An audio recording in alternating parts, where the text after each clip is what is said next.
Be careful when you enter into Big Sky Country. You might just encounter some big mysteries.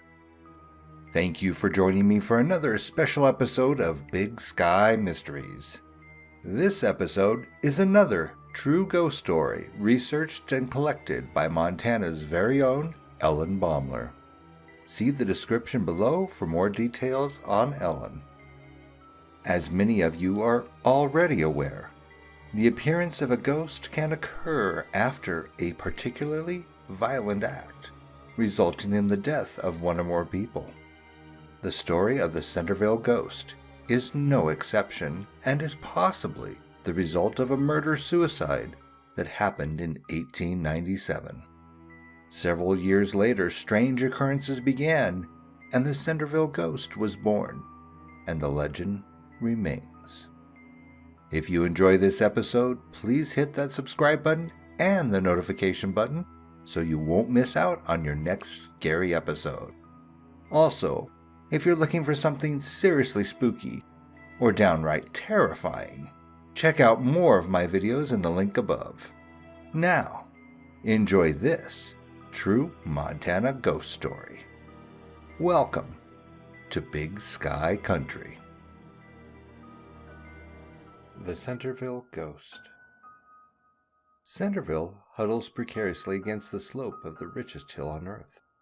Astride a hillside so steep that each house sits nearly on top of its neighbor.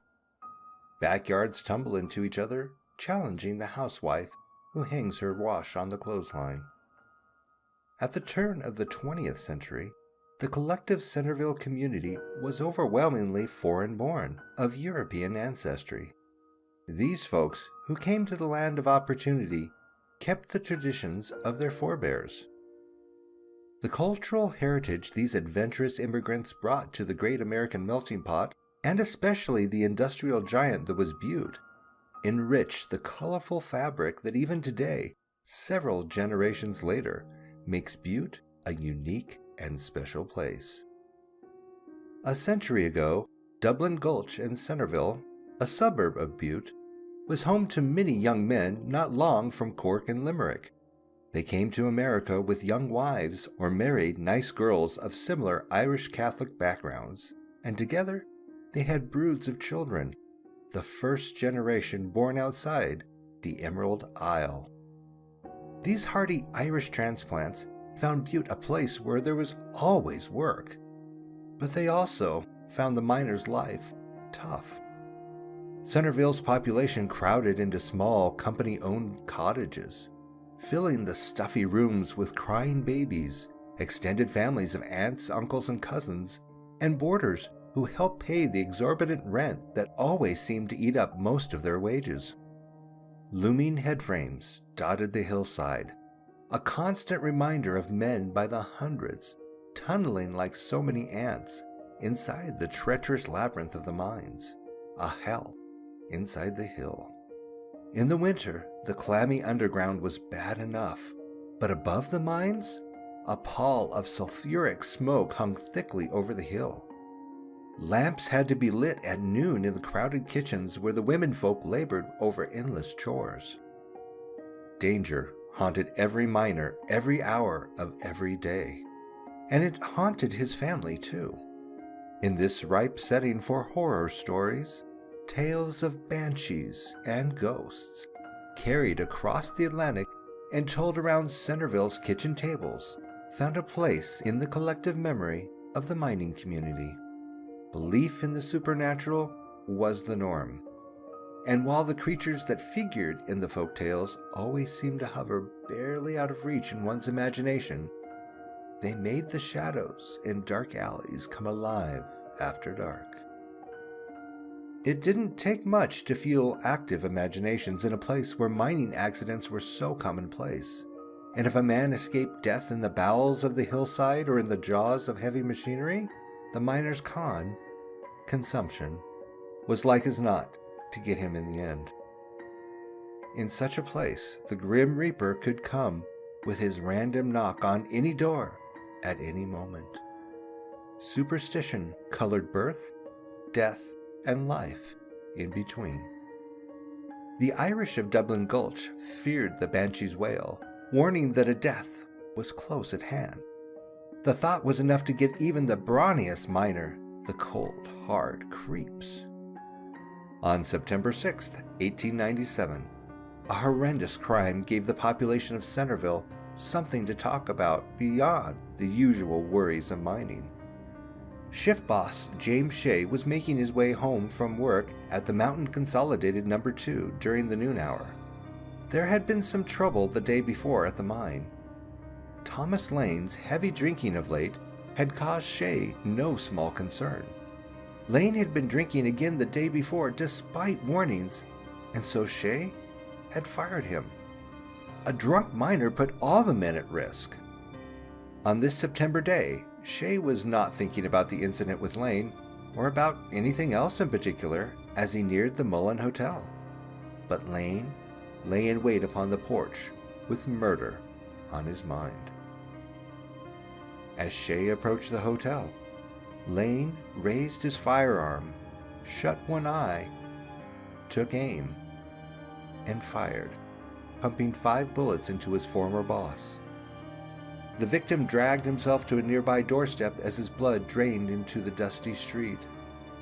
Deputy Sheriff McGlynn quickly arrived on the scene and momentarily held the murderer at bay. But there was one bullet left in the chamber. Lane turned it on himself and blew his brains out, thus saving officials the trouble of a trial and hanging. The folk of Centerville were used to death and dying, but the deliberate and public manner in which the two men met their fates left the community reeling. And it also made Centerville and Dublin Gulch fertile ground for haunting stories. A few years after the murder-suicide of Shea and Lane, the people of Centerville began to report frightening encounters. The first occurred late one Saturday night when several concertgoers were on the way home from a John Philip Sousa performance at the local opera house. The Anaconda Standard of March 6, 1901, carried the tale of a young man who had missed the last streetcar after the concert. He and his companion had been forced to walk home to Centerville. As they came to West Center Street, the pair saw a black-clad figure emerge from an alley and move toward the car track. The two paid little heed at first, mistaking the solitary wanderer for some lone woman on her way home from a nearby neighbor's. But at the top of the hill, the shadowy form stopped, obviously waiting for them. When the two got to the top of the hill, they became apprehensive, thinking it might be a robber. But the figure threw up a black veil, disclosing its face. For a moment, they were transfixed in amazement, for the features, whether male or female, being or spirit, were most horribly distorted, marked, and were illuminated by blue streaks of sulfur. Before they could recover from the fright, the being uttered a piercing scream, turned and fled down the track, moaning and screaming as it went. A few days later, the Standard ran a letter to the editor from a miner who described his encounter with the black-robed figure. He had just come off his shift at 11 p.m. and was on his way home to Centerville. Following his usual route up Dublin Gulch to the railroad tracks and then west towards Main Street, he had just reached the Mountain Con No. 2 when he saw a figure in black. It materialized out of nowhere and stepped directly in his path as he approached. He stepped to one side to pass it, but the thing stepped in front of him. The miner took a step right, and so did the ghost or banshee or whatever it was. Each time the miner stepped to one side or the other to pass the figure, it stepped in front of him to block his way. The miner said, "My first impulse was to run, but on second thought, I found I could not move. For a moment we stood there. I could not take my eyes from it, and I know it was glaring at me from beneath the folds of the long black veil that covered its face. Raising one arm above its head, I followed the movement. In the hand was a grinning skull. With the other hand, it threw back the veil, revealing the most horrible-looking countenance that I have ever looked upon. The face of a Chinese Joss would be an angel in comparison. Around the face hovered an unearthly blue light quite different from that produced by phosphorus. Then, uttering a soul-piercing shriek, it turned and fled up the trail leading in the direction of Summit Street and disappeared in the cluster of houses in the rear of Murphy's saloon. I had no desire to follow it, nor do I wish to see it again. The dark ghost of Centerville became the topic of discussion over every back fence. Neighborhoods all over Butte were abuzz with accounts of the dark intruder. Stories circulated wildly. It was like the opening phrase whispered in a game of gossip that gains momentum with each retelling. Accounts varied wildly, but most noted that the ghost was clad in a black robe and had some sort of eerie blue phosphorescence about it. One man, however, who claimed to have encountered the ghost, said its face was that of a woman he had known. She had died in Centerville the year before. The Butte Miner and the Standard printed accounts of the sightings almost daily for 2 weeks, scaring and disrupting the community. The doors of Centerville's neighborhood market closed at dusk, leaving the main street deserted. Youngsters accustomed to roaming the streets went to bed early with their parents' bedtime admonition to be good, or the ghost'll get you, ringing in their ears. Articles reported that a young woman had been kidnapped by the specter in the dark of night, tied to a fence post and left shivering. A blacksmith on his way to work at 4 a.m. found the victim nearly frozen and frightened to death. Although miners coming off shift and late-night revelers had passed very near her, the gag placed in her mouth left her unable to call for help. In a second incident, 2 boys were found unconscious in an abandoned cabin. Coming to their senses, they both told how the talons of a monster had buffeted them about. Although they bore no marks, they would not change their story. In yet another encounter, a woman with a baby fell while running from the grisly apparition. The dark-clad banshee snatched up the baby, delivered it to the mother, and sped off shrieking. Miners Will Smellier and Will Osborne went looking for the dark ghost too. When it suddenly popped out at them from behind a rock, the two stood frozen, watching helplessly as it threw up its arms, and a phosphorescent light appeared at the point where its head and face ought to be. They began running when the ghost let out a blood-curdling shriek. Smellier tripped, cutting his face severely. These incidents and injuries to the citizens of Butte prompted local law enforcement to investigate. A posse of local lawmen gathered, their firearms loaded with rock salt to keep the spirit at bay, to ghost hunt along the slope. They had no encounters. However, Acting Police Sergeant Tom Walsh, Jack Murphy, Michael Culhane, and 2 newsmen resolved to see if they too could encounter Centerville's now famous phantom. It was just past midnight when the 5 ventured out. They decided to concentrate their efforts on the dark, shadowy cut of the B.A.&P. Railroad that led to the mines on the hill. There, in a hollow, was the deserted cabin rumored to be associated with the black-robed being and where the 2 boys had fallen prey. They found nothing there. Culhane and Murphy separated from the other 3 to inspect some ore cars. As they headed under the Main Street footbridge, the moon pulled along the tracks and cast shadows on the hillside. A tall, stately figure suddenly appeared out of nowhere, gliding down the steep embankment to stand directly in front of them. It paused and then moved in the direction of the ramshackle cabin. The sight sent a chill down the spines of Murphy and Culhane. Both men were so frightened they stood there trembling. Halt! Are you a man or ghost?" shouted Murphy.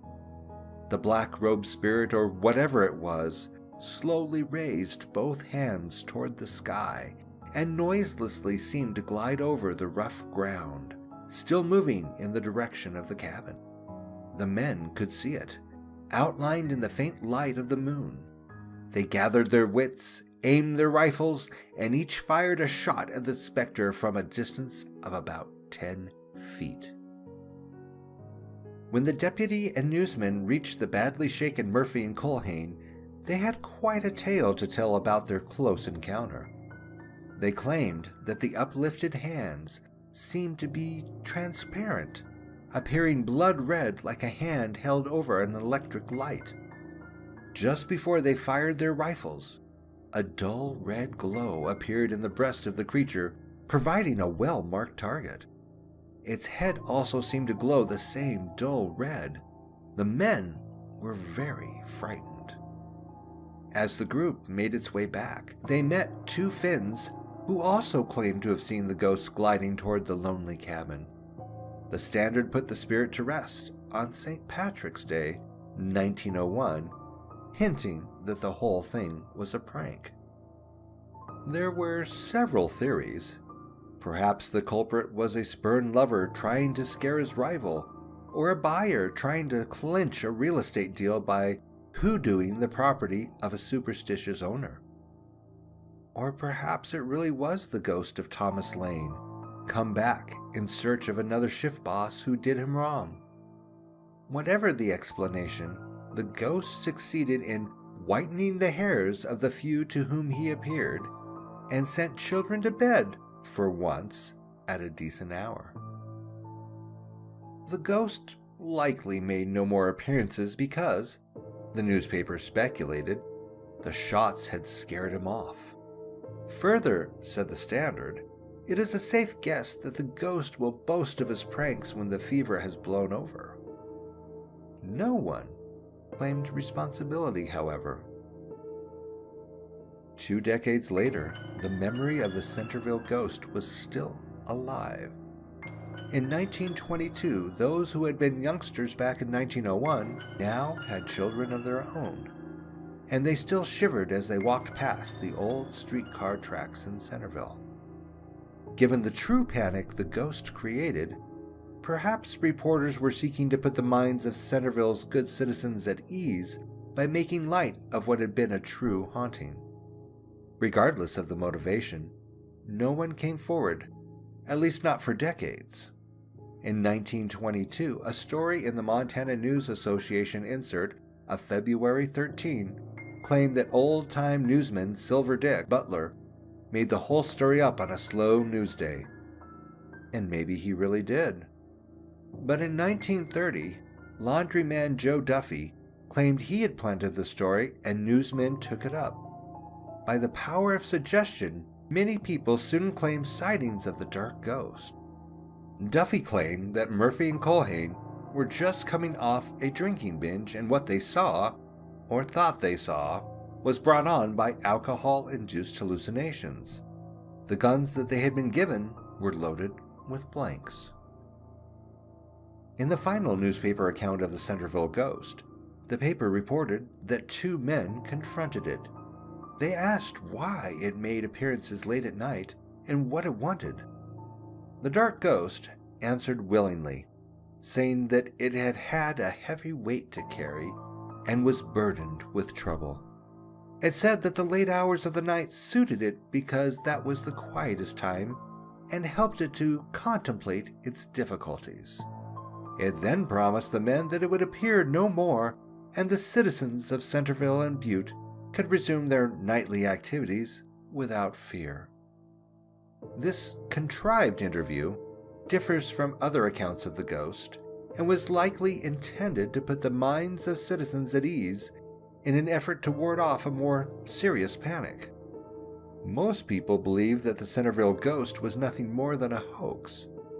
But who can say what really lies at the murky bottom of the Berkeley Pit, Butte's infamous lake of liquid as poisonous as battery acid? If the dark ghost had earthly remains, it could be that they now lie in that toxic graveyard, along with remnants of neighborhoods where children once played. It would be a fitting grave for a specter that brought terror to the community. If that is where the dark ghost ended up, the good citizens of Centerville can only hope that is where he stays. Thanks again for joining me for another true Montana ghost story here at Big Sky Mysteries. If you enjoyed this episode, hit that subscribe button and don't forget to hit the notification bell to know when your latest horror is delivered. For more information on Ellen Baumler, please follow the links in the description below. Want to hear your true or fictional scary story narrated by me on this channel? See the description below for how to submit your story. Again, thanks for joining me, and I would like to know your thoughts about tonight's true Montana ghost story. Was the Centerville Ghost actually the appearance of Lane or Shay from the other side? Or was there a more mundane explanation? Put your answer down in the comments section below, and also note if you have had an experience in Montana that you couldn't explain. As we get closer to Halloween, be safe, be spooky, and I'll see you in your nightmares. Good night.